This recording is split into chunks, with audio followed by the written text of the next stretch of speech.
Hello everyone. Today we are starting our chapter 1 of history, जो है how, when and where. तो हम इस चैप्टर में पूरा देखने वाले हैं कि डेट्स का इम्पोर्टेंस क्या है।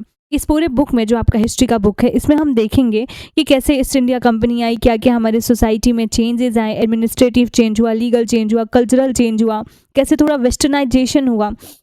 तो ये सब चीज़ हम देखने वाले हैं। बट इस चैप्टर को एक इंट्रोडक्टरी चैप्टर समझ के देखो, ठीक है। इसमें हम देखने वाले हैं कि डेट्स का इंपॉर्टेंस क्या है, और सबसे पहला आपका सब टॉपिक भी यही है कि हाउ इम्पोर्टेंट आर डेट। कि डेट और हिस्ट्री हम कैसे, हम लोग सोचते हैं, अक्सर लोगों के दिमाग में होता है history is all about dates, आप डेट्स को लर्न करो, ये टाइम पीरियड ये हुआ वो हुआ, तो यही है हिस्ट्री। बट इसका एक बड़ा ही इंटरेस्टिंग सा अलग एक पर्सपेक्टिव है देखने का, और डेट कैसे इंपॉर्टेंट है ये भी हम देखने वाले हैं। पता है, ये हिस्ट्री और टाइम, ये दोनों पैरेलल चीज़ें हैं। ये टाइम चल रहा है, और इस टाइम पीरियड में जो भी चीज़ें हुई वही तो आज की हिस्ट्री बन गई, समझे। तो ये एक पैरेलल कॉन्सेप्ट है। और फिर एक ऐसा टाइम था, there was a time when historians were fascinated with dates. जो भी हिस्ट्री हम पढ़ते हैं बच्चा, वो कहीं ना कहीं लिखी गई है, किसी ना किसी सोर्स से आ रही है, ठीक है। और जो हिस्टोरियंस हैं वो उसको अपने बुक्स में या अलग अलग तरीके से उसको प्रिजर्व करके रखे हैं, अच्छे से उसको लिख के रखे हैं, बताए हैं कि उस टाइम में समाज की क्या स्थिति थी, समाज कैसा था, अच्छा था, बुरा था, क्या था। तो एक टाइम ऐसा आया कि जो जितने भी हिस्टोरियंस थे, जितने भी इतिहासकार थे, वो सब डेट्स को लेके बड़ा फैसिनेटेड थे। बहुत ही ज़्यादा उनके अंदर डेट्स को लेके क्यूरियोसिटी थी, ठीक है।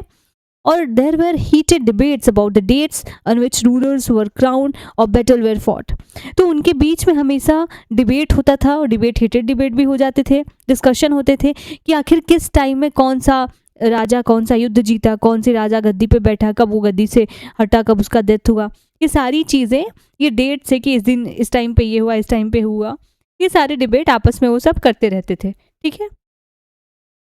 In common sense notion, history was synonymous with date. जैसे कि मैंने यहाँ पे बताया कि हिस्ट्री कैसे डेट से सिनोमिनस है। जैसे कि जो कल हो रहा है, कल के डेट में हो रहा है, वो आने वाले 10 साल के बाद, 20 साल के बाद क्या हुआ, हिस्ट्री हुआ। तो जिस पर्टिकुलर डेट पे कोई इवेंट हुआ वो हो गया हिस्ट्री। तो देख रहे हो आपस में कैसे रिलेशन है उन सारी चीज़ों का। You may have heard people say, I find history boring because it is all about memorizing date. Is such a concept true? Okay, तो दिस इज़ लाइक, मैं भी अपने बहुत सारे दोस्तों से सुनी हूँ, बहुत सारे लोगों से, मेरे बहुत सारे स्टूडेंट्स ये बोलते रहते हैं कि history is all about date. Okay, कि सारी चीज़ें हिस्ट्री में हैं, हम डेट को लेके देखते हैं। तो अभी यहाँ पे कमेंट में तुम सब मेरे को बताओगे कि क्या तुम लोगों ने भी ऐसा सुना है, क्या ये जो भी कंसेप्शन है ये ट्रू है। एटलीस्ट सुना तो होगा ही ज़रूर कहीं ना कहीं। But history is certainly about changes that occur over time. Yes, ये ऑफ कोर्स ये सबको पता है, इट्स ऑब्वियस कि हिस्ट्री क्या है। What is history? History is a change that occur over the time. कि जो भी समाज में चेंज हो रहा है, जो भी समाज की स्थिति है, जो जैसा समाज है एक पर्टिकुलर समय में, वही इतिहास है। जो आज का प्रेजेंट है, आने वाले टाइम में इतिहास बनने वाला है, ठीक है। It is about finding out how things were in the past and how things have change. क्या है हिस्ट्री? ये जानना है, ये फाइंड आउट करना है कि पास्ट में चीज़ें कैसी थी और अभी चीज़ें कैसे चेंज हुई हैं पास्ट के कंपैरिजन में। Okay, as soon as we compare the past with the present we refer to time, we talk और बिफोर एंड आफ्टर। और जैसे ही हम किसी भी दो टाइम के, तो दो इवेंट के बारे में कंपेयर करना स्टार्ट करते हैं, तो हम किसकी बात करते हैं? टाइम से। फॉर एग्जाम्पल देखो, आप अपने पेरेंट्स का स्कूलिंग और अपना स्कूलिंग कंपेयर करो। कहते हैं ना कि आज के टाइम में स्कूलिंग कितना बदल गया है, पढ़ाई ये हो गई, बदल गई है। तो इससे हम क्या कंपेयर कर रहे हैं जब भी दो चीज़? तो आज के टाइम में, आज के समय में। तो ये आ गया हमारा डेट से, हमारे टाइम से रिलेशन। की कोई भी कंपेरिजन अगर हो रहा है तो it's we are comparing two events with time. तो यही हुआ past. Living in the world, we do not always ask historical question about what we see around us। पता है, हम अपने यहाँ पे बैठे हैं, तुम लोग पढ़ रहे होगे अपने लैपटॉप से या अपने फ़ोन से, साथ में तुम लोग नोटबुक रखे होगे, पेन रखे होगे। सिर्फ इतनी 4-5 चीज़ें से देख लो, इसमें कितनी बड़ी बड़ी हिस्ट्री है। फ़ोन का कैसे बना, क्या हुआ, इसका हिस्ट्री। पेपर का, जिस पेपर पे लिख रहे हो, तो क्या हमेशा से पेपर पे ही लिखा जाता था? हमेशा से पेन पे ही लिखा जाता था, प्रिंट होना कैसे चीज़ें स्टार्ट हुई अगर तुम्हारे पास बुक है तो। इन सब की एक बहुत लंबी और अच्छी खासी हिस्ट्री है। तो हम अपने आस-पास जो भी चीज़ें देखें ना, वो सब में कहीं न कहीं हिस्ट्री छुपा हुआ है। We take things for granted as if what we see has always been in the world we inhabit. हम क्या लेते हैं अपने आसपास के सारी चीज़ों को फॉर ग्रांटेड लेते हैं, बड़े ही हल्के में ले लेते हैं कि जो भी चीज़ें अभी दिख रही हैं ना, ऐसे लग रहा है कि वो हमेशा से इस धरती पे थी। आप कहीं जहाँ पे भी बैठे हो, आप नज़र उठा के अपने चारों तरफ देखो, हर चीज़ के बारे में एक बार सोचो कि क्या ये आज से तुम ये देख लो कि 50 साल, 40 साल, 20 साल पहले भी वो एग्जिस्ट करते थे। तुम्हारे इंटीरियर्स रूम के, तुम जिस बेड पे पड़े हो, तुम जिस फ़ोन का यूज़ कर रहे हो, तुम पेन का यूज़ कर रहे हो, वो कुछ नहीं एग्जिस्ट करता था, ठीक है? But most of us have our moment of wonder when we are curious and when we ask questions that actually are historical. कि जब भी हम अगर किसी भी, अभी जैसे मैंने कहा कि तुम अपने आसपास देखो, एक वंडर होगा, एक अलग सा एक्सपीरियंस होगा तुमको, फील कि अरे यार हाँ, ये लाइट, ये बल्ब, ये फ़ैन, ये एसी, ये सारी चीज़ें, कि इसकी तो एक हिस्ट्री है, ये हमेशा से इस धरती पे नहीं रहे हैं, ये बने हैं, एक इतिहास है इन सारी चीज़ों का।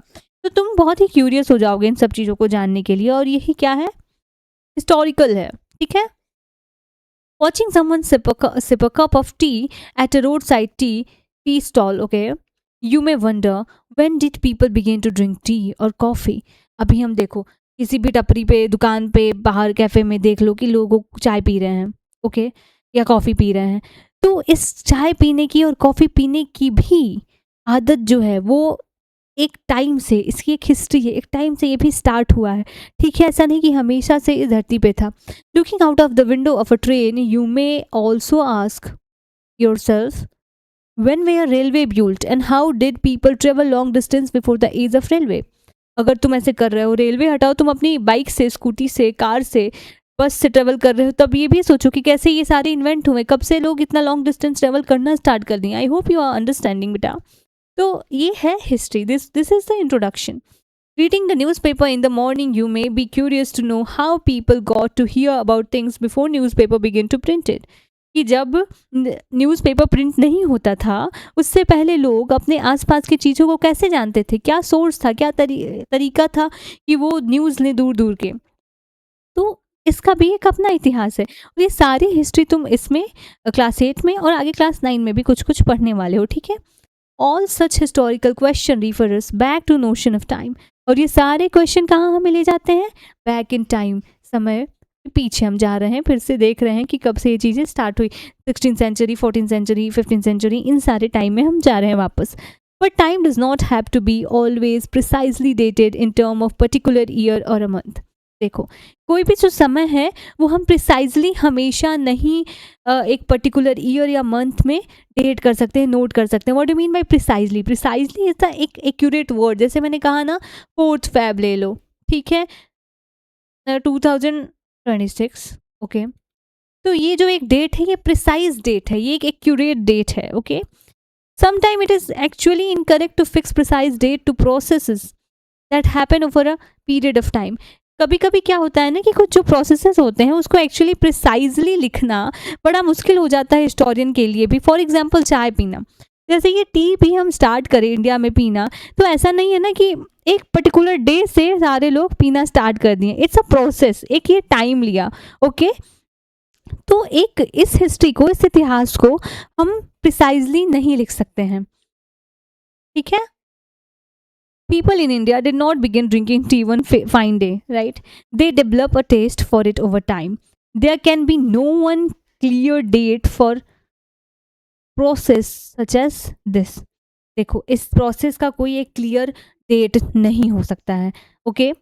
Similarly, we cannot fix one single date on which British rule was established, or the national movement started, or changes took place within the economy and society. देखो, ऐसे ही हम एक पर्टिकुलर डेट नहीं दे सकते हैं जबकि ब्रिटिश रूल हमारे country में क्या हो गया, इस्टेब्लिश हुआ, या फिर हमारा नेशनल मूवमेंट स्टार्ट हुआ, या कोई भी चेंज आए हमारे सोसाइटी में या इकोनॉमी में, ठीक है? तो इन सारी चीज़ों को हम प्रिसाइजली नोट नहीं कर सकते हैं, ये हमारे डेट से कुछ रिलेशन है, ठीक है? All this things happen over a stretch of time. ये क्या लेता है? एक समय लेता है, एक दिन में नहीं होता, एक 10 दिन में नहीं होता. It takes time of sometime for months, sometime for years. Okay, we can only refer to a span of time, an approximate period over which particular changes become visible. तो हम क्या देखते हैं कि एक अप्रोक्सीमेट टाइम देखते हैं जिस टाइम पे ये सारी चेंजेस, जिस टाइम पे ये सारी चीज़ें क्या होती हैं, विजिबल होती हैं, मतलब दिखाई देने लगती हैं, सोसाइटी में एक चेंज दिखने लगता है. Why then do we continue to associate history with a string of dates? एक क्वेश्चन आता है कि फिर हम हिस्ट्री को एक डेट से क्यों एसोसिएट करते हैं, एक पर्टिकुलर डेट से क्यों एसोसिएट करते हैं. इसका आंसर हम आगे देखेंगे. This association has a reason. Okay, there was a time when history was an account of battle and big event. पता है, एक टाइम था जबकि history was all about battles या फिर बड़े बड़े इवेंट, जैसे कि कब कोई प्रिंस जन्म लिया, कब कोई राजा गद्दी पे बैठा, कब उस राजा की डेथ हुई, कब वो राजा कौन सा युद्ध जीता, कौन सा युद्ध हारा. ये सारा एक डेट था. ठीक है, एक डेट से एसोसिएटेड था. It was about rulers and there policies. हाँ, रूलर और उनके पॉलिसीज से भी रिलेटेड थे. Historians wrote about the year a king was crowned, the year he married, the year he had a child, the year he fought a particular war, the year he died. तो ये सारी चीज़ें historians जो थे लिखा करते थे. And the year the next ruler succeeded to the throne. इतने सारे जो इवेंट थे वो सब यहाँ पे लिखे जाते थे. For events such as these specific dates can be determine and in histories such as these dates debates about dates continue to be important. ठीक है, ये सारे इवेंट हमेशा एक इवेंट्स के लिए एक स्पेसिफिक डेट हमेशा से क्या रहा है, इम्पोर्टेंस रखा है और हमेशा इम्पोर्टेंट रहेगा भी. Okay, as we have seen in the history textbook of the past 2 years, historians now write about a host of other issues and other questions.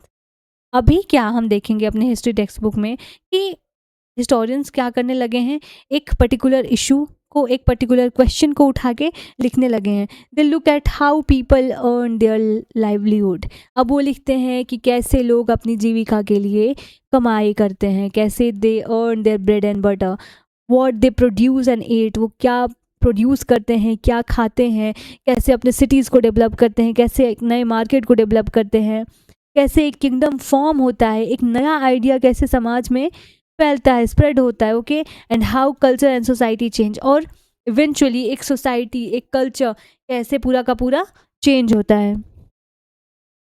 Our day, अब अभी देखते हैं हमारा next sub topic is which dates. By what criteria do we choose a set of dates as important? Here is another important question कि आखिर एक important date को चुनने की क्राइटेरिया क्या है. ठीक है, हम एक डेट को समझते हैं कि ये इम्पॉर्टेंट है, पर उस डेट का इम्पॉर्टेंट होने का क्राइटेरिया क्या है.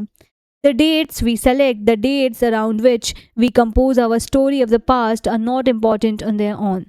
देखो, कोई भी डेट हम चूज़ करते हैं, कोई भी डेट हम ऐसे ही देखते हैं, वो खुद में अपने आप ऐसे इंपॉर्टेंट नहीं बन जाता है. उस डेट पे कोई पर्टिकुलर इम्पॉर्टेंट इवेंट का होना ज़रूरी है. समझे, they become vital because we focus on the particular set of event as important. अब कोई एक 11 जून मैंने ऐसे ही ले लिया 2020. अब ये डेट हम क्यों याद रखें, ये क्यों इम्पॉर्टेंट है? ऐसा कुछ हुआ नहीं था शायद. इस डेट को अगर कोई भी हम 5 जून को देखते हैं, 5 जून, ठीक है, ये क्यों इम्पॉर्टेंट डेट है? हम शायद इसी डेट पे हम सेलिब्रेट करते हैं वर्ल्ड अर्थ डे, इन्वायरमेंट डे, ऐसा करके होता है ना. तो ये क्यों इम्पॉर्टेंट है पर्टिकुलर डेट? क्योंकि इस डेट पे हम कोई चीज़ सेलिब्रेट करते हैं, कुछ हुआ था, कुछ ऐसा इवेंट हुआ था. ठीक है, that's why this that is important. If our focus of study changes, if we begin to look at new issues, a new set of dates will appear significant. अगर देखो हमारा फोकस चेंज हो जाए तो नया डेट इंपॉर्टेंट होने लगेगा. For example, देखो यहाँ पे एग्जाम्पल दिया ही है. In the histories written by British historians in India, the rule of each governor general was important. जो भी हिस्ट्री लिखी गई है बेटा, जो ब्रिटिश इतिहासकार है, ब्रिटिश हिस्टोरियन है, उनके लिए इम्पॉर्टेंट क्या है कि जो भी गवर्नर जनरल हैं उनके रूल, उन्होंने क्या पॉलिसी बनाई, क्या क्या उन्होंने करा, कैसे उन्होंने इंडिया में आके अपना कारोबार बढ़ाया. तो ये सब उनके लिए इम्पॉर्टेंट है, वो सारे डेट उनके लिए इम्पॉर्टेंट है. सेम हिस्ट्री अगर देखी जाए, कोई इंडियन हिस्टोरियन लिखता है, कोई इंडियन इतिहासकार लिखता है, तो उसके लिए इम्पोर्टेंट क्या है कि कब हमारा नेशनल मूवमेंट स्टार्ट हुआ, कब हमारी नेशनल चीज़ें देखी गई, तो उसके लिए ये सारी चीज़ें इंपॉर्टेंट हो जाएंगे।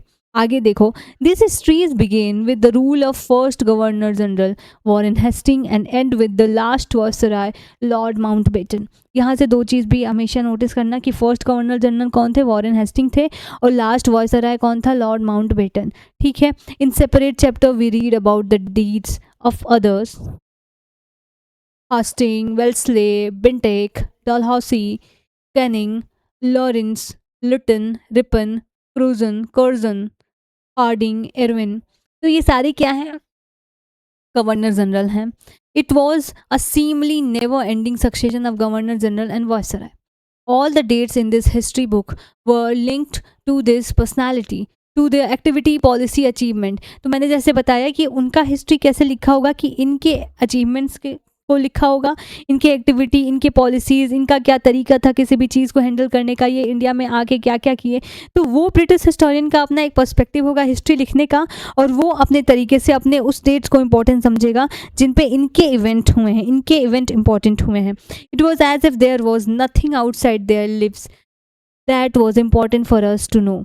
ये ऐसे है कि इसके अलावा और कुछ नहीं है, बस उनके काम ही इम्पोर्टेंट है। The chronology of their live mark the different chapter of the history of British India. अब जो ब्रिटिश इंडिया का इनके ज़िंदगी का, जैसे कि अब एक वायसराय, एक गवर्नर जनरल का कार्यकाल ख़त्म हुआ, तो ये एक चैप्टर बन गया, दूसरे का स्टार्ट हुआ वो एक चैप्टर बन गया, तीसरे का स्टार्ट हुआ वो एक चैप्टर बन गया। ठीक है।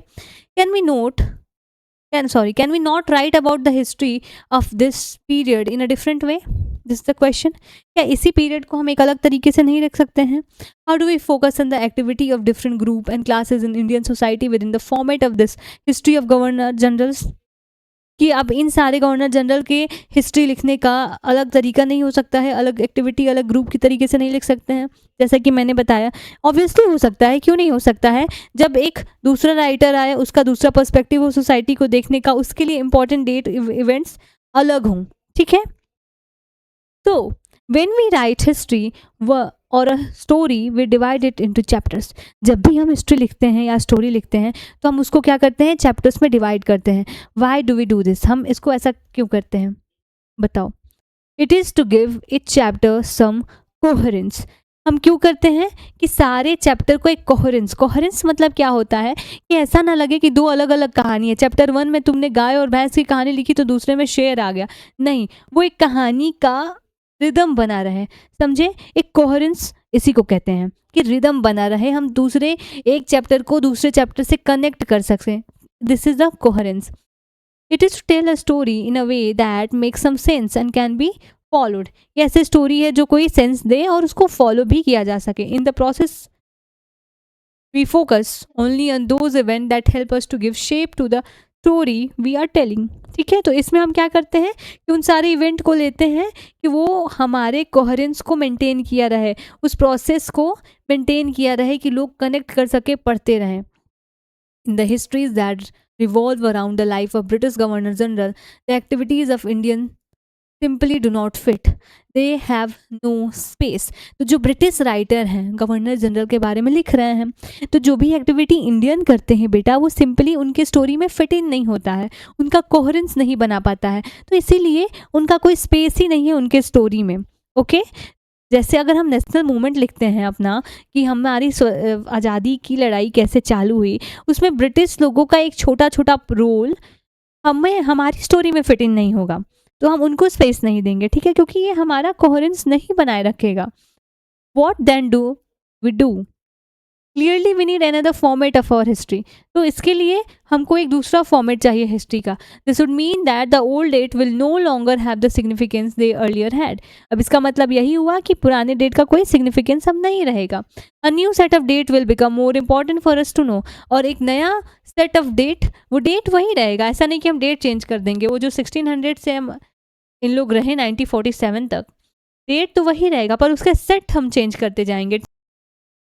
तो अभी हम स्टार्ट करने वाले हैं हाउ डू वी पीरियडाइज, कि हम पीरियड में कैसे टाइम को कैटेगराइज करते हैं, ठीक है। इन 1817 James mill, a Scottish economist and political philosopher, published a massive 3 volume work. कि जेम्स मिल क्या है, एक स्कॉटिश इकोनॉमिस्ट है, पॉलिटिकल फिलोसोफर, साइंटिस्ट है ये। और 1817 में जेम्स मिल ने क्या करा, एक 3 वॉल्यूम का अपना वर्क पब्लिश करा, a history of British India. और वो वर्क था history of British India. In this he divided Indian history into 3 periods. अब उसने क्या करा कि जो इंडियन हिस्ट्री है उसको 3 पीरियड्स में डिवाइड करा, ठीक है, Hindu, Muslim and British. This periodization come to be widely accepted. अब इसको वाइडली एक्सेप्ट करा गया, but can you think of any problem with this way of looking Indian history? तुम बताओ, मेरे को कमेंट करो कि इस तरीके से क्या इंडियन हिस्ट्री को देखना वैलिड है, क्या कोई प्रॉब्लम नहीं है हमें? Why do we try and divide history into different periods? और एक क्वेश्चन ये भी आता है कि हम हिस्ट्री को अलग अलग पीरियड्स में डिवाइड करने की क्यों कोशिश करते हैं? क्या ज़रूरत है दो हिस्ट्री को अलग अलग पीरियड में डिवाइड करने की? We do so in an attempt to capture the characteristics of a time, its central feature as they appear to us. कि हम इसको क्यों ट्राई करते हैं, इसका आंसर ये है कि हम टाइम के, उस पीरियड के टाइम के कैरेक्टरिस्टिक को जानना चाहते हैं, ठीक है। हम सेंट्रल फीचर, जो एक कोर फीचर होता है कोई भी सोसाइटी का, उस टाइम के दौरान उस कोर फीचर को जानने की कोशिश करते हैं। जैसे कि वैदिक पीरियड में कि सेंट्रल फीचर उस सोसाइटी का क्या था, कि धर्मशास्त्र हमारे थे, उसके अकॉर्डिंग चीज़ें चलती थी। मुगल में देखें तो सेंट्रल फीचर क्या था, वो एक मुगल एम्परर का डोमिनेंस, उनका एक अलग तरीका सोसाइटी में। तो ये एक पर्टिकुलर फीचर को हम देखने की कोशिश करते हैं। तो the term through which we periodize that is democrat the difference between periods become important, ठीक है। तो हम क्या करते हैं कि जो पीरियड्स का डिफरेंस है उसके कोर को जानना इंपॉर्टेंट हो जाता है, इसलिए हम क्या करते हैं, कैटेगरी में बांटते हैं, पीरियड्स में बांटते हैं टाइम को। They reflect our idea about the past.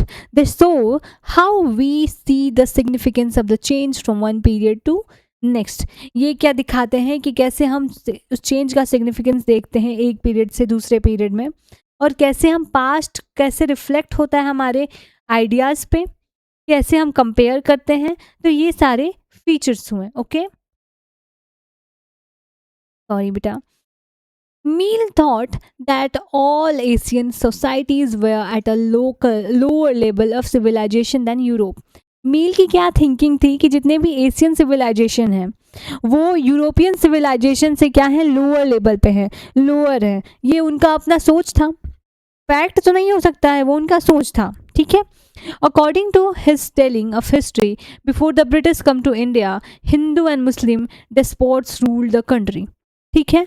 उसका क्या लिखना था, सोचना था कि जब ब्रिटिश आए उससे पहले जो हिंदू और मुस्लिम डेस्पोट रूलर थे वो इस कंट्री पे, डेस्पोट मतलब क्या होता है, एक निरंकुश राजा, ठीक है, जिस पे कोई कंट्रोल ना हो, ठीक है, अनकंट्रोल किंग, जिसकी पूरी क्या हो, ऑटोनॉमी हो, अथॉरिटी हो, ठीक है, absolute power is the word, ठीक है, एक निरंकुश किंग। तो वो उसका मानना ये था कि ये लोग मुस्लिम और हिंदू डेस्पोट्स जो थे रूल करते थे। Religious intolerance, caste taboos, superstitious practice dominated the Indian society और सोशल लाइफ। तो ये था उनकी सोच। British rule Mill felt could civilize India, कि मिल को क्या लगा कि ब्रिटिश फेस जो था वो इंडिया को सिविलाइज करा। To do this it was necessary to introduce European manners, art, institution and law in the India.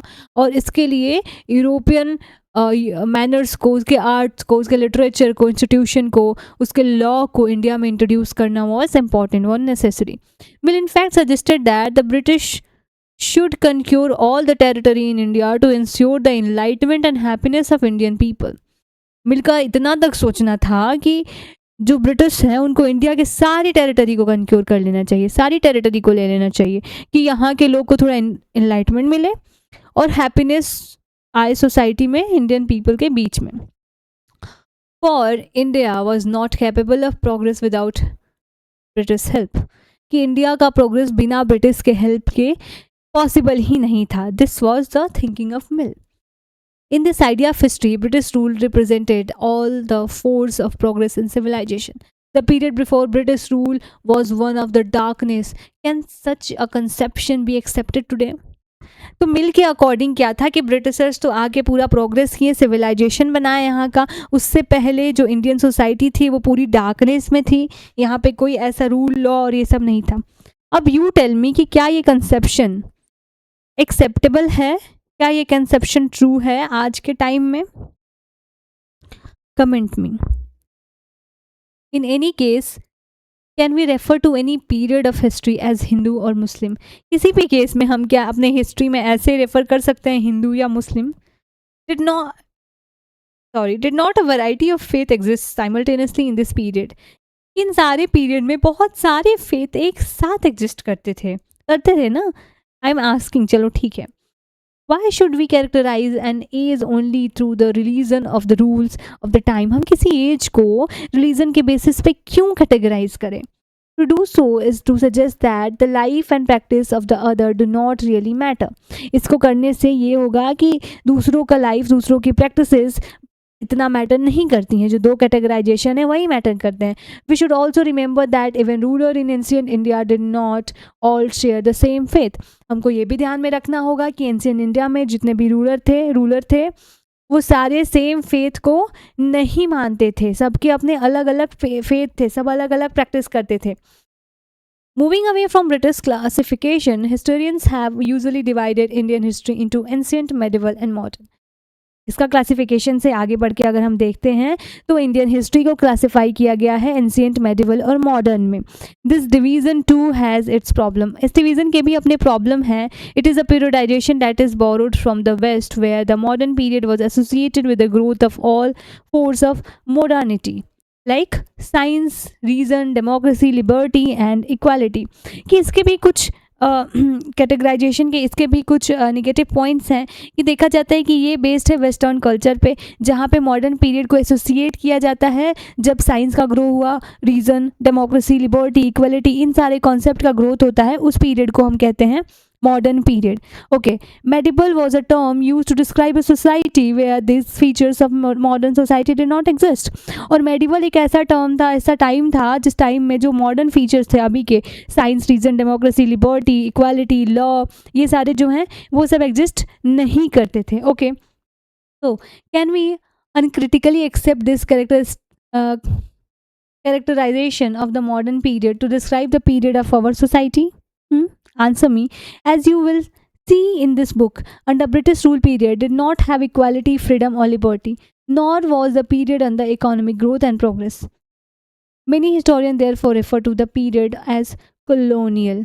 ठीक है, तो हम ये भी देख रहे हैं कि इस पीरियड में भी बहुत सारा ऐसा कोई इक्वालिटी, फ्रीडम, लिबर्टी और कुछ था नहीं.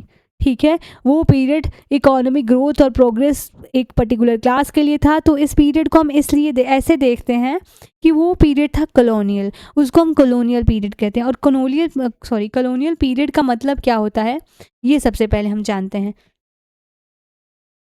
बेटा कॉलोनी आज के टाइम में जो कॉलोनी है ना, उस कॉलोनी से समझ लो जहाँ पे एक लोगों को बसा दिया जाता है. ठीक है, जो कॉलोनियल पीरियड से मतलब है, इसको हम ऐसे डिफाइन करेंगे कि कोई एक बड़ी कंट्री है, ठीक है, एक पावरफुल कंट्री है, वो टेक ओवर करती है दूसरे कंट्री के टेरिटरी को. कॉलोनियलिज्म एक कॉन्सेप्ट होता है जिसका मतलब ये होता है this is a system where one powerful country जो है, ठीक है, वो टेरिटरी किसका कैप्चर करती है? जो कंट्री क्या है, वीक है. ठीक है, या वो ग्रुप ऑफ पीपल भी हो सकते हैं जो वीक कंट्री है, उसके टेरिटरी को कैप्चर करी. और उसका मेन गोल क्या होता है इसमें याद रखना कि उस लोकल रिसोर्स को, उस लोकल वर्कफोर्स को, लोकल गुड्स को क्या करना, यूज़ करना, और अपनी कंट्री को, जो ये वाली कंट्री है, उसको ग्रो करना और rich banana. So this is the process. अब हम देखते हैं यहाँ पे व्हाट इज़ कॉलोनी. ओके,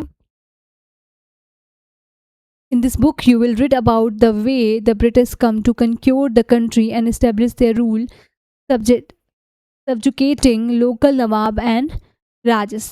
ठीक है। तो इस चैप्टर में क्या देखेंगे कि ब्रिटिश कैसे इंडिया में आए, कनक्योर करे इसकी टेरिटरी को और कैसे सब्जुकेट कर दिए, रिप्लेस कर दिए लोकल नवाब को और राजस को, जितने भी राजा थे यहाँ के उनको। You will see how they establish control over the economy and society. वो कैसे इकोनॉमी और सोसाइटी पे कंट्रोल कर लिए, कैसे वो टैक्स का रेवेन्यू कलेक्ट करने लगे, कैसे वो अपने एक्सपेंसेस यहाँ के पैसे से पूरा करने लगे, यहाँ के गुड्स को खरीदे लो प्राइस पे and produce crop they need for export, और एक्सपोर्ट करें यहाँ से और बेनिफिट किसको मिले, उनको मिले। You will understand the change that come about as a consequence. और हम देखेंगे कि ये जो कंसिक्वेंस के रूप में क्या चेंजेस आए, इन सारी चीज़ों को हम जानने वाले हैं। और ये सारी चीज़ें, जैसे मैंने तुमको कॉलोनियलिज्म का डेफिनेशन बताया, देखो वही हुआ है। एक दूसरी कंट्री क्या कर रही है, कनक्योर कर रही है टेरिटरी को, रिप्लेस कर रही है वहाँ के किंग को, और उसका बेनिफिट ले रही है अपनी कंट्री के। क्या मेन सोर्स क्या है, उसका मेन पर्पस क्या है कि वहाँ के लोकल रिसोर्सेज को यूज़ करना, वहाँ के गुड्स को यूज़ करना, इवन वहाँ के मैन फोर्स को, वर्क फोर्स को भी यूज़ करना, और फिर कहाँ बेनिफिट कराना, खुद के लिए बेनिफिट कराना। तो ये हम देखें, this is the and this process is called colonialism. ठीक है। You will also come to know about the changes British rule brought about in values and tastes, custom and practices, कि इन सारी चीज़ों में भी कैसे वो लोग चेंज लाए। When the subjugation of one country by another leads to this kind of political, economic, social and cultural change, we refer this process as colonization। ठीक है। इसी प्रोसेस को हम क्या बोलते हैं, कोलोनाइजेशन बोलते हैं। समझे? ये मैं पहले तुमको डेफिनेशन एक लेमन लैंग्वेज में समझाई थी। अगर समझ ना आया हो फिर से तो कमेंट में मैं ऐसे तुमको बता दूंगी फिर से। एक बार और मैं इसको देख लेती हूँ कि कॉलोनियलिज्म, कॉलोनाइजेशन क्या होता है, कि जब एक पावरफुल कंट्री दूसरे कंट्री की, वो कंट्री अक्सर वीक होती है, उस कंट्री की टेरिटरी को कनक्योर करता है, फिर वहाँ के किंगडम को रिप्लेस करता है, कनक्योर करता है, और वहाँ के रिसोर्सेज को यूज़ करता है वो अपने बेनिफिट के लिए। मेन क्या होता है, वहाँ के लोकल रिसोर्स, वर्क पावर, इन सब को यूज़ करके अपना ग्रो करता है। You will however find that all classes and group did not experience this change in the same way। तुम देखोगे कि सारे क्लास, सारे ग्रुप ये चेंज को एक्सपीरियंस नहीं करेंगे एक तरीके से। That is why book is called our past in the is the plural. इसीलिए इस बुक को क्या कहते हैं, अवर पास्ट। ये क्या है, प्लूरल है। फॉर एग्जाम्पल देखो, मैं चीज़ को समझाती हूँ कि जितने भी चेंजेस आ रहे हैं, ये चेंजेस सबके लिए नहीं है। ब्रिटिशर्स जो यहाँ पे थे उनकी लाइफ में अलग चेंज आ रहा है। जो नवाब थे यहाँ के, वो भले ही अपनी टेरिटरी लॉस कर रहे हैं, वो छोड़ रहे हैं, उनकी लाइफस्टाइल में कोई बहुत बड़ा चेंज नहीं आ रहा है। उनका पावर जा रहा है, ये अलग बात है। जो पुअर पीपल हैं वो बेचारे, उनकी ज़िंदगी और ख़राब हो जा रही है, मिडिल क्लास की और होती जा रही है। एक पर्टिकुलर सोसाइटी ऐसे भी है जो ब्रिटिशर के साथ ही अपना बिजनेस बना रहा है। तो अलग अलग पार्ट में अलग अलग जो सोसाइटी है उस पर अलग अलग चेंजेस आए हुए हैं। ठीक है।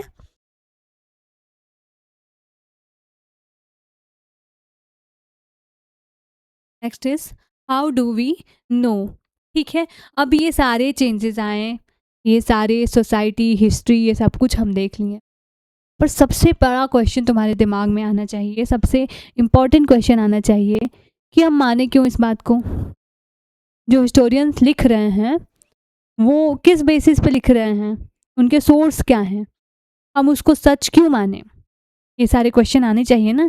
कभी भी हियर से को हम मान नहीं सकते। What do mean by here से इज कहीं सुनी बात। ठीक है, कहीं से सुनी हुई बात। तो ये जानना सबसे ज़्यादा इम्पॉर्टेंट हो जाता है कि ये जो हिस्ट्री है उसका सोर्स क्या है। समझे? तो हाउ डू वी नो, हम कैसे जानेंगे, कैसे जाने। Okay, what sources do historian use in writing about last 250 years in Indian history. कि कौन से सोर्सेज हिस्टोरियन यूज़ करे लास्ट के 250 साल से हिस्ट्री लिखने के लिए। तो सबसे पहला सोर्स देखो क्या है, एडमिनिस्ट्रेशन प्रोड्यूसेस रिकॉर्ड्स। कि जो भी एडमिनिस्ट्रेशन है उनके कुछ रिकॉर्ड होते हैं। One important source is the office record of British administration. The British believed that the act of writing was important. Every instruction, plan, policy, decision, agreement, investigation had to be clearly written up.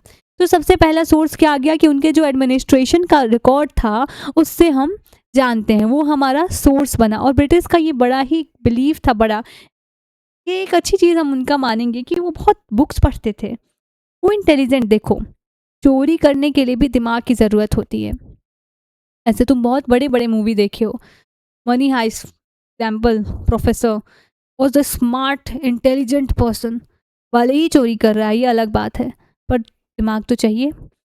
ऐसे ही हज़ारों movie होंगी, बहुत सारे, कौन सी थोड़ा मेरे को comment में बताओ यार, अभी दिमाग में नहीं आ रहा है। बट हाँ कि आप नकल, चोरी, ये सब के लिए भी आपको अकल चाहिए। और हैकिंग में फॉर एग्जांपल एक आ गया दिमाग में कि एक हैकिंग होता है, एथिकल हैकिंग होता है।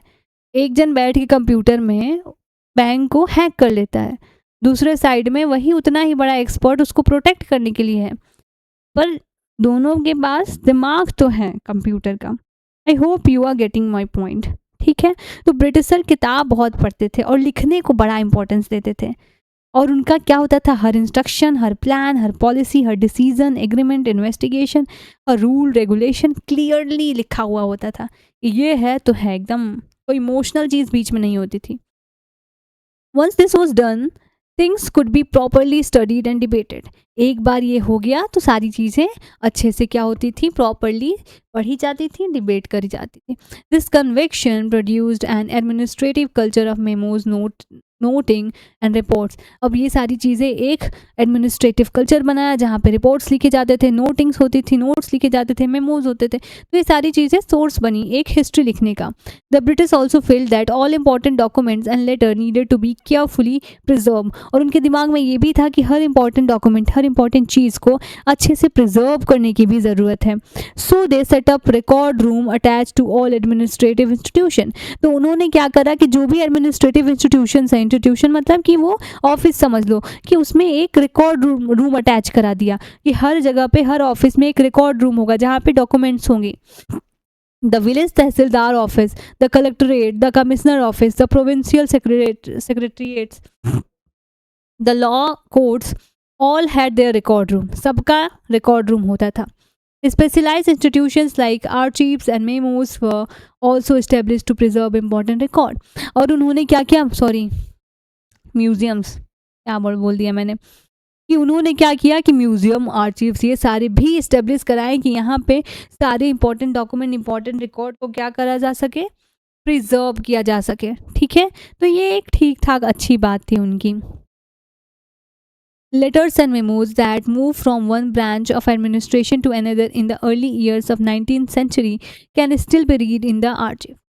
जो लेटर उनके 18-19 सेंचुरी के थे, वो जो आर्चिव में प्रिजर्व हैं, वो आज भी पढ़े जा सकते हैं। ये है प्रिजर्वेशन की आर्ट। अच्छी बात। You can also study the notes and report that district officers prepared, or the instructions and the directives that were sent by official at the top of provincial administration. तो ये सारी चीज़ें हम अभी भी देख सकते हैं। ठीक है, in the early year of 19th century, these documents were carefully copied out and beautifully written by calligraphist. कि अब 19th century में क्या किया गया कि इसको बहुत अच्छे से कॉपी किया गया और कैलीग्राफिस्ट से इसको ब्यूटीफुल तरीके से लिखा गया। जो एक हैंड कैलीग्राफिस्ट कौन होता है, जो अलग अलग डिज़ाइन से लिखता है, उसको कहते हैं कैलीग्राफिस्ट। कैलीग्राफी एक सब्जेक्ट होता है, सीखना चाहिए, सीख सकते हो। ठीक है, that is by those who specialize in the art of beautiful writing. बहुत अच्छे हैंड राइटिंग से, बहुत अच्छे अच्छे तरीके से जो लिख सके। By the middle of 19th century, with the spread of printing, multiple copies of this record were printed as proceeding of each government department. अब जब प्रिंटिंग प्रेस आया तो इन सब के मल्टीपल कॉपीज़ भी क्या किए गए, बनाए गए। तो ये एक रहा पहला सोर्स। पहला सोर्स क्या है तुम्हारा, administrative record. This is the first source. Next source क्या है हमारा, सर्वे बिकम इम्पॉर्टेंट। दूसरा रहा survey. The practice of serving also become common under the colonial administration. The British believed that a country had to be properly known before it could be effectively administered. तो British का ये believe था कि जो भी country, जहाँ पे भी एडमिनिस्ट्रेशन करना है अपना, वो सारी चीज़ें फैलानी है, अच्छा से इफेक्टिव एडमिनिस्ट्रेशन करना है, तो वहाँ के लोगों को जानना बहुत ज़रूरी है, वहाँ की सोसाइटी को जानना बहुत ज़रूरी है, अपने प्लान्स को बनाने के लिए, अपने पॉलिसीज़ को बनाने के लिए। तो वो क्या किए, सर्वे करना स्टार्ट किए। By the early 19th century, detailed survey were being carried out to map the entire country. तो 19th century तक क्या किया गया, डिटेल सर्वे होने लगा जो कि देश को क्या कर सके, मैप कर सके, पूरे कंट्री को एक अच्छे से मैपिंग हो सके। In the village, revenue survey was conducted. The effort was to know true topography, the soil quality, the flora, the fauna, the local histories, and the cropping pattern, all the facts seen as necessary to know about the administer to the region. देख रहे हो, हर fact को उन्होंने record करा, हर fact को वो सर्वे करें कि टोपोग्राफी क्या है वहाँ का सॉइल की क्वालिटी क्या है, फ्लोरा फन्ना क्या है, वहाँ के लोकल हिस्ट्री क्या है, वहाँ किस तरीके की क्रॉपिंग होती है, कहाँ राइस होता है, कहाँ चावल होता है, कहाँ पे नहीं होता है, all the fact are necessary.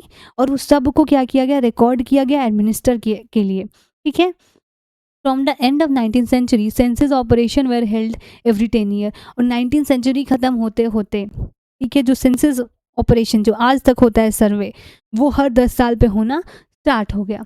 This prepare detail record of number of people in all the provinces of India, noting information of on caste, religion and occupation. तो इस सेंसस में क्या होता था, इसमें जनगणना में क्या होता था कि हर लोगों की जनसंख्या, उनके कास्ट, उनके रिलीजन, उनका ऑक्यूपेशन, ये सारी चीज़ें क्या होती थी, नोट होती थी, ये सब कुछ वहाँ पे होता था।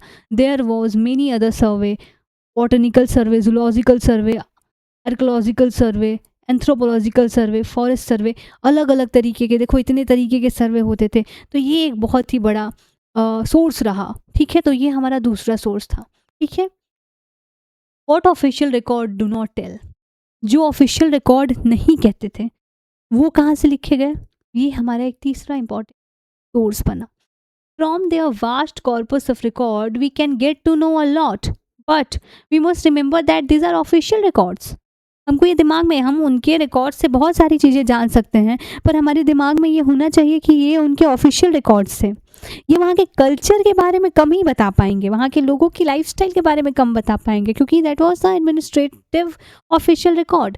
दे tell us what the official thought was, ठीक है,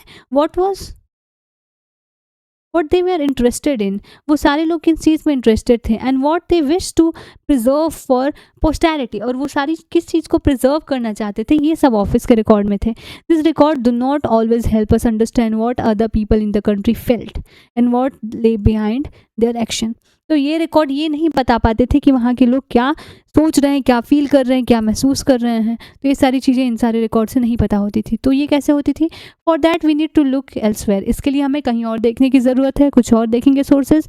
ये सोर्स क्या है, when we begin to search for these other sources we find them in plenty, though they are more difficult to get than official record। हम जब इनके बारे में जानते हैं, जानने की कोशिश करते हैं, तो ये थोड़ा मुश्किल है पता लगाना, क्योंकि ये ऑफिशियल रिकॉर्ड नहीं है, ठीक है। We have diaries of people, लोगों की डायरी, अकाउंट ऑफ पिलग्रिम, जो भी लोग जो ट्रेवलर्स थे उनके accounts, and travellers, autobiography of important personality, जो भी इंपॉर्टेंट पर्सनालिटी थे लिखते थे उनकी autobiography, and popular booklet that were sold in the local bazaar, और जो भी बुकलेट थे जो लोकल बाज़ार में भेजे जाते थे, उन सब से हमें पता चलता था कि what they were feeling, what was the source, ठीक है। तो ये सारी चीज़ें एडमिनिस्ट्रेशन से हटके हमें यहाँ से पता चलती थी। As printing spread, newspapers were published and issues were debated in public. Leaders and reformers wrote to spread their ideas, poet, novelists wrote to express their feeling। तो जैसे ही क्या हुआ कि प्रिंटिंग स्टार्ट हुआ, न्यूज़पेपर पब्लिश होना start हुआ, तो वो सारे इश्यूज़ जो थे वो डिबेट अपना लोग लिख लिख के आर्टिकल की तरह पब्लिश कराने लगे। और जो भी लीडर थे, रिफॉर्मर थे, जो भी ऐसे पोइट थे, वो अपने आइडियाज़ को क्या करने लगे, लिखना स्टार्ट करने लगे। तो ये भी एक सोर्स बना। All these sources, however, were produced by those who were literate। पर ये जो जितने भी सोर्सेज थे वो उन लोगों से प्रोड्यूस हो रहे थे जो कि लिटरेट थे। From this, we will not be able to understand how history was experienced and lived by the tribal and peasants। तो ये तो लिटरेट लोगों का एक पर्सपेक्टिव हो गया। इससे हम ये नहीं देख सकते हैं कि जो लोग पढ़े लिखे नहीं हैं, जो लोग ट्राइबल है, जो किसान हैं, जो वर्कर्स हैं, जो पुअर हैं, उन लोगों का क्या पर्सपेक्टिव था। तो इसको जानना, उन लोगों की ज़िंदगी को जानना भी एक कठिन काम बन गया। अब तक हमने 3 सोर्सेज देखे। पहला एडमिनिस्ट्रेटिव रिकॉर्ड, दूसरा हमने देखा सर्वे, तीसरा हम देखें कि ये जो ऑफिशियल रिकॉर्ड से नहीं मिलते थे तो कहाँ से मिले, जो भी लिटरेट लोग थे उनके आइडियाज़, उनके नोवेल, उनके पोएम, उनके जो भी डिबेट के आर्टिकल्स थे उन सारे से मिले। दूसरा प्रॉब्लम क्या आया, नया प्रॉब्लम, कि जो पुअर थे, जो वर्कर थे, जो पीजेंट थे, ट्राइबल थे, उनके पर्सपेक्टिव को, उनके एक्सपीरियंसेस को देखने के लिए अभी तक सोर्सेज कुछ नहीं था। Yet this can be done if we make a little bit of effort. अगर हम थोड़ा-सा एफर्ट और डालते हैं तो इनके भी हम जान सकते हैं lifestyle. When you read this book you will see how this can be done. अब जब हम ये बुक पढ़ेंगे मतलब कि चैप्टर 2 देखेंगे, चैप्टर 3 देखेंगे, तो हम जानेंगे कि कैसे ये सारे लोगों का लाइफ़स्टाइल, उनके फीलिंग्स वो क्या थे, उनके एक्सपीरियंसेस क्या थे। एक और सोर्स मैं बताती हूँ कि जो भी पोएट आते थे या जो भी पेंटर्स आते थे जो स्केच करते थे, वो भी एक वहाँ के लाइफ़स्टाइल को अपने स्केच के थ्रू, अपने पेंटिंग के थ्रू अलग-अलग तरीके से क्या करते थे, शो करते थे। ठीक है? तो ये भी एक इम्पॉर्टेंट सोर्स रहा। मेनली हमारे 3 सोर्सेज़ थे, वो इस चैप्टर में हमको देखने हैं। एक बार हम ओवरव्यू दे देते हैं कि कैसे हमने टाइम के बारे में जानना स्टार्ट करा। यहाँ से टाइम के इम्पोर्टेंस को देखा। फिर हम लोग कहाँ आए कि डेट, कौन सी डेट, एक प्रिसाइज डेट होता है और एक क्या होता है, प्रोसेस होता है, एक इवेंट होता है।